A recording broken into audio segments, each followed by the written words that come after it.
Now to Sri Lanka, where the country's parliament has elected a new president.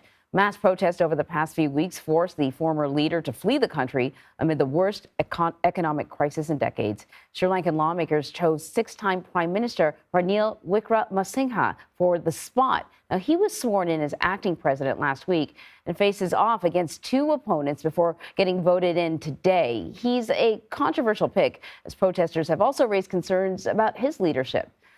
Nilanthi Samaranayaka is with us from Washington now to discuss these political developments. She directs the Strategy and Policy Analysis Program at the nonprofit research organization CNA. Thank you so much for joining us. So can you tell us a little bit more about this new president and why lawmakers took the risk to appoint him as sort of interim president? Because, you know, protesters were not too crazy about him either.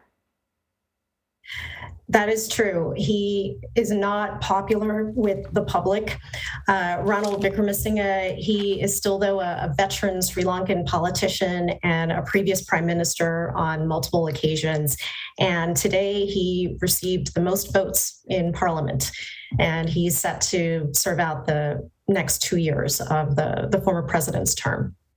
You know, the world saw these stunning images of protesters storming the residences and the offices of the former president and the prime minister. Can you just break down the situation for us? We know that's an economic crisis, but, you know, the whole world has been sort of buckling over the results of the pandemic. Why are protesters blaming the government? The tipping point in Sri Lanka was after the public lost regular access to essentials like fuel and food products, milk powder, cooking gas, and medical supplies. So real essentials. The public is also suffering power outages and the ability of children to attend school regularly. And there's an estimated a quarter of the public is actually food insecure. So the next step for this new leader is to start negotiations to figure out an economic bailout package with the IMF. Is he in a position to do that? He is. Even though he is not popular at home, he does have credibility and relationships with international stakeholders. And the discussions with the IMF now have a fighting chance now that stability has been restored to the political process. And the economic crisis, it was a long time coming after decades of poor management of the economy and a failure to adapt to sustainable debt management practices to the point where the country defaulted on its debt for the first time in its history in April. So there's at least optimism now for forward movement toward an IMF program. You know, if there's one thing that we are learning now is that, you know, if something happens in one part of the world, there is often impact around the world. How will a complete collapse of Sri Lanka impact Asia?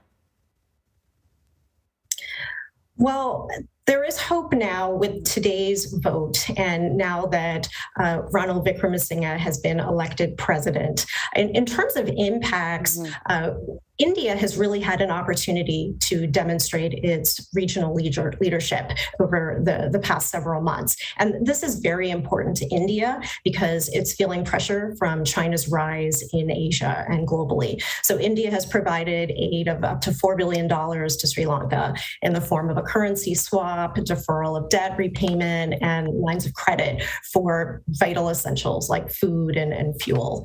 But going back to Sri Lanka, it's going to be an important time of internal regrouping to get the economy back on track, to get services flowing to the public. And the leadership, it now really needs to gain the people's confidence.